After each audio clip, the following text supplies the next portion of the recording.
Hi అండి, అందరికీ నమస్తే. ఈరోజు మామిడికాయ కేసరి ఎలా చేసుకోవాలో చూద్దాం.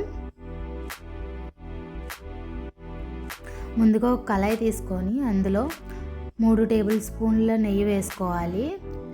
డ్రై ఫ్రూట్స్ అన్నీ రోస్ట్ చేసుకోవాలి.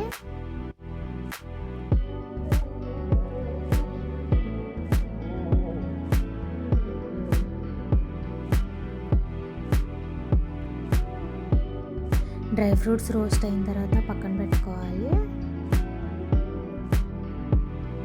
నెక్స్ట్ అదే ప్యాన్లో 1 కప్పు బొంబాయి రవ్వ తీసుకొని బాగా రోస్ట్ చేసుకోవాలి. 1 కప్పు బొంబాయి రవ్వకి 3 కప్పుల వాటర్ అనేది పడుతుంది.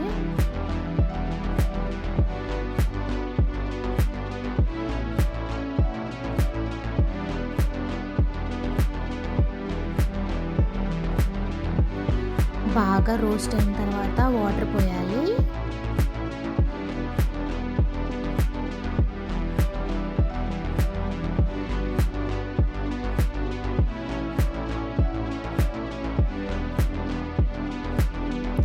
చూడండి, 3 కప్పుల వాటర్ అనేది వేయాలి.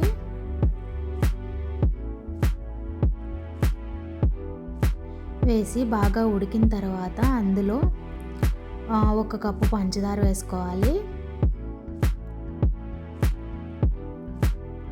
కొంచెం కుంకుమ పువ్వు వాటర్ వేసుకోవాలి. నెక్స్ట్ 1 కప్పు మ్యాంగో ప్యూరీని కూడా వేసుకోవాలి.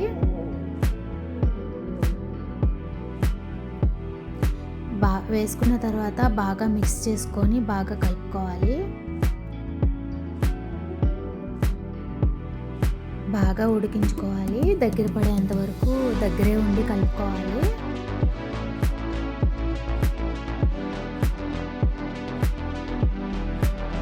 చూడండి, ఇట్లా దగ్గర పడాలి. ఇలా దగ్గర పడిన తర్వాత యాలకుల పొడి, డ్రై ఫ్రూట్స్ వేసుకొని కలుపుకోవాలి. అంతేనండి, ఎంతో టేస్టీగా ఉండే మామిడికాయ కేసరి రెడీ అయిపోయింది. చాలా చాలా టేస్టీగా ఉందండి. మీరు కూడా ఒకసారి ట్రై చేయండి. మ్యాంగో సీజన్ అయిపోతుంది.